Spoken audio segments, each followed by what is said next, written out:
स्वागत है मेरे द गरीब गुरु चैनल्स में। और हम लोग जो आज बात करने वाले हैं, ये लेक्चर्स पे जो बच्चे ज़्यादातर अटक जाते हैं सब टॉपिक्स पे, तो हम लोग इस पे बात करेंगे। आज जो है पॉइंट ऑफ व्यू जो एग्जाम है इसके रिलेटेड आपसे एक चैप्टर पूछता है जो इकोलॉजी है। इकोलॉजी से हम लोग कुछ क्वेश्चंस देख लेते हैं। तो इकोलॉजी से हम लोग जो चीज़ें हैं उसके बारे में हम लोग डिस्कस करने वाले हैं। इकोलॉजी के कुछ पोर्शंस है जिसके बारे में हम लोग डिस्कस करने वाले हैं। देखिए, पहला चीज इकोलॉजी या पारिस्थितिकी क्या है। पारिस्थितिकी पारिस्थितिकी क्या है पारिस्थितिकी क्या है, इकोलॉजी क्या है। तो ये बात करेंगे कि इको और प्लस लॉजी ये दो शब्दों से बना है। Eco plus logy. देखो, इको मतलब कई लोग अलग अलग मत में देते हैं। जैसे कि इको मतलब होता है संबंध या वातावरणीय संबंध।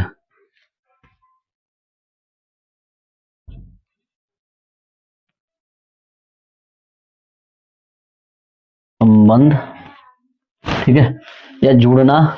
और लॉजी मतलब क्या होता है, टू स्टडी या अध्ययन करना।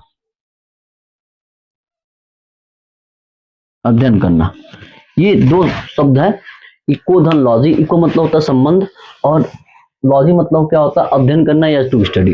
यानी अर्थात जीव विज्ञान की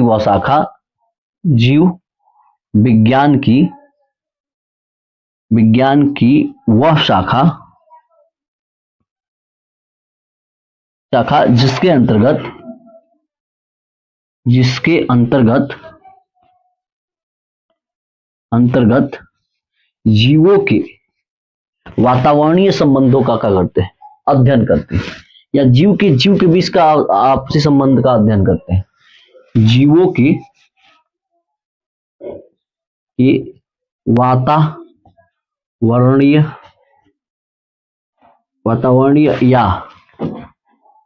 या जीव से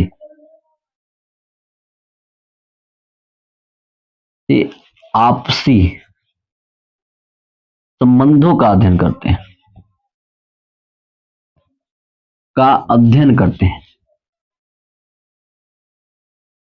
करते हैं, अध्ययन करते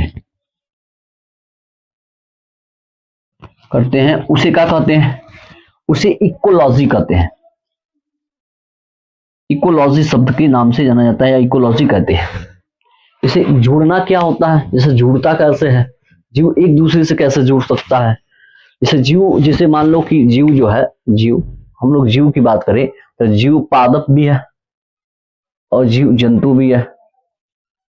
तो जंतु जो है पादप पे भोजन के लिए निर्भर रहता है, तो ये भी जुड़ाव होता है। या ऑक्सीजन पर निर्भर रहता है, ये भी जुड़ाव होता है। तो ये पादप पे जंतुओं का निर्भरता यानी एक संबंध बनता है। भोजन के लिए संबंध बनता है या ऑक्सीजन के लिए संबंध बने या तो भोजन के लिए संबंध बने तो निर्भरता है या बोलते संबंध है। या ये दोनों आपसी जो क्या करते हैं, किसके लिए संबंध बनाते हैं, तो ये बनाते हैं। इससे जंतु जो होता है ऑक्सीजन लेता है तो संबंध बनाता है। वातावरण से संबंध कैसे रहता है, वातावरणीय संबंध कैसे रहता है। अगर वातावरण में ही क्या होता है, वातावरण मतलब कहने का मतलब है, देखिए कार्बन डाइऑक्साइड वातावरण से क्या लेता है, प्लांट से लेता है। प्लांट भी वातावरण से जुड़ा रहता है। जैसे जीव प्लांट भी यानी पादप भी क्या होता है, पादप भी एक तरह का है, जंतु है जो वातावरण के कार्बन डाइऑक्साइड और H2O को लेकर अपना फूड मटेरियल बना लेता है। अभी वातावरण मतलब समझा देंगे कि ये अजैविक घटक के रूप में जाना जाता है। तो ये चीजें हैं कि ये वातावरण से लेके अपना भोजन बना लेता है, एक संबंध रखता है। तो यही लिखवाए हैं कि जीव विज्ञान की वह शाखा होता है जिसके अंतर्गत हम लोग जीवों की वातावरणीय संबंध या जीव से आपसी संबंधों का क्या करते हैं, अध्ययन करते हैं। ये क्या कहलाता है, इकोलॉजी कहलाता है। ये बातें स्पष्ट हो गई हैं। अब ये जो इकोलॉजी चलता है एक सिस्टम के अंतर्गत चलता है, एक तंत्र बना होता है जिसके अंतर्गत चलता है। इकोलॉजी जो चलता है एक सिस्टम बना के चलता है। सिस्टम, या इसको हिंदी में तंत्र के हिसाब से कहें, तंत्र के हिसाब से चलता है। तंत्र किसे कह सकते हैं, तंत्र किसे कहते हैं, या सिस्टम किसे कहते हैं? तो कहेंगे सर तंत्र मतलब सिस्टम, नहीं ऐसा नहीं है। सिस्टम मतलब तो फिर तंत्र होगा, तो तंत्र किसे कहेंगे? जैसे कि मान लीजिए कि तंत्र जो होता है, तंत्र मतलब व्यवस्था होता है, सीधी सीधी बात। जैसे मान लो कि किसी भोज में गए, वहां का व्यवस्था खराब हो गया, इसका सिस्टम खराब हो गया। सिस्टम मतलब व्यवस्था ही होता है, जनरली क्या होता है, व्यवस्था होता है। तो सिस्टम का मतलब एक व्यवस्था के अनुसार ही चलता है। जितनी भी चीजें चलती हैं एक व्यवस्था के अनुसार चलती हैं। तो एक व्यवस्था होती है, जो व्यवस्था के अनुसार क्या होती है, सारा चीजें चलती है। अब ये सिस्टम को ही एक नाम दिया जाता है इकोसिस्टम। जी हाँ, इकोसिस्टम। इसी इकोसिस्टम को सबसे पहले एजी टेंसले ने प्रस्तुत किया था। एजी टेंसले ने सबसे पहले प्रस्तुत किया था इसी सब। अब ये इकोसिस्टम क्या है, तो ये चीज आपको समझ में आ गई होगी। तो इकोसिस्टम हम बताते हैं, स्क्रीनशॉट कर लीजिए, ठीक है। तो इसको हम हटाते हैं, रिमूव करते हैं।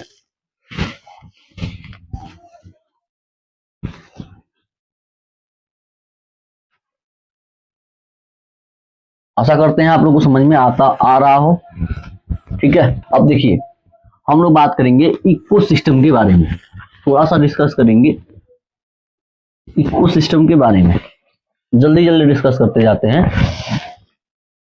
इको सिस्टम, अब इको मतलब संबंध हो गया, सिस्टम मतलब संबंध, यहाँ पे क्या हो गया, सिस्टम मतलब व्यवस्था हो गया, ये संबंध और ये हो गया व्यवस्था। व्यवस्था, अब देखो ये संबंधों का व्यवस्था कैसे होता है, तो यहाँ पे देखिए, जिससे कि जीव जो होता है वो वातावरणीय दशाओं पे एक व्यवस्था के अनुसार जुड़ा रहता है। जैसे मान लीजिए कि कहेंगे कि जब जैविक और अजैविक घटक, मतलब कि ऐसी प्रक्रिया जिसमें जैविक घटक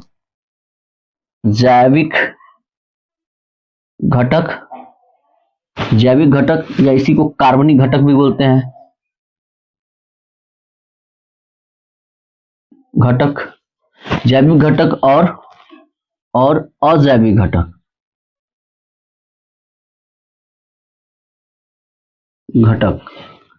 क्या होते हैं, आपस में क्या होते हैं, जुड़े रहते हैं। जैविक घटक, अजैविक घटक क्या होते हैं, या अपघटक भी बोलते हैं। एक अपघटक होता है, ये आपस में जुड़े होते हैं, अपघटक। अपघटक जनरली ये ही होते हैं, जैविक वाले ही अपघटक का भी काम करते हैं, समझ लो ना। तो जैविक घटक और अजैविक घटक क्या होते हैं, आपस में संबंध बना के क्या होते हैं, एक व्यवस्था के अनुसार जुड़े रहते हैं, एक व्यवस्था के अनुसार जुड़े रहते हैं। उसी व्यवस्था को एक तंत्र, यानी तंत्र के अनुसार जुड़े होते हैं। उसी तंत्र को इकोसिस्टम के नाम से जाना जाता है, या इकोसिस्टम कहते हैं। जैविक घटक और अजैविक घटक एक व्यवस्था के अनुसार, जैसे कि जैविक घटक क्या हो गया, अब पूछेंगे सर जैविक घटक क्या है। जैविक घटक सीधे सीधे मानते हैं, जैविक घटक मतलब कि पादप या जंतु जो जीवित हो, जिसमें लिविंग्स हो, लिविंग्स या बोलते हैं जो सजीव हो, जो जीवित हो, वो जैविक घटक है। जैविक घटक को कार्बनिक घटक क्यों कहते हैं, अजैविक घटक को अकार्बनिक घटक भी बोला जाता है, घटक भी बोलते हैं। जैसे जैविक घटक जो होते हैं, जो या पादप या जंतु अजैविक घटक पर ही निर्भर रहते हैं। अजैविक घटक कहने का मतलब है, अजैविक घटक जो होते हैं, मतलब नहीं, और जैविक मतलब जीव। ये जैसे जैव मतलब जीव ही होता है, जैव मतलब क्या होता है, जीव होता है। जीवित, जो जीवित घटक होते हैं जैविक घटक के रूप में होते हैं, जैसे पादप और जंतु। जैसे ये भोजन बना लेते हैं और उसका यूटिलाइज भी कर लेता है, दोनों बना के ये अपना बना लेता है और इसको ये दे देता भी, ये यूटिलाइज भी कर लेता है, ये भी बना के अपना यूटिलाइज कर लेता है प्लांट, ठीक है। तो ये चीजें होती हैं। अब अजैविक घटक क्या होता है, अजैविक घटक मतलब कि जिसमें जीवन ना हो, इसका सीधे सीधे, जिसमें जीवन ना हो,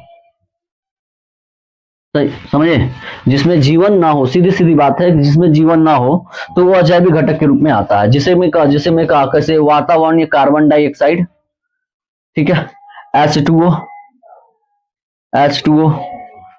ताप, वायु, वायु, ये सब क्या होते हैं? अजैविक घटक। अब कहेंगे सर अकार्बनिक घटक क्यों कहते हैं, जिसमें कार्बन डाइऑक्साइड कार्बनिक है? ये कार्बनिक है, कार्बनिक इसको कहते ही नहीं है, क्या कहते हैं? तो इनऑर्गेनिक कंपाउंड्स कहा जाता है। क्या बोलते हैं? इनऑर्गेनिक। देखिएगा कई बार कंपटीशन में पूछा हुआ है इनऑर्गेनिक। अभी एलटी वाला में गए थे तो वहां से भी इससे क्वेश्चन से रिलेटेड आया था। Inorganic compound, pound, inorganic compound, इसे इनऑर्गेनिक कंपाउंड्स कहा जाता है। इनऑर्गेनिक कंपाउंड मतलब अकार्बनिक कार्बनिक अकार्बनिक का पदार्थ, ठीक है ना, यौगिक, अकार्बनिक यौगिक के नाम से जाना जाता है।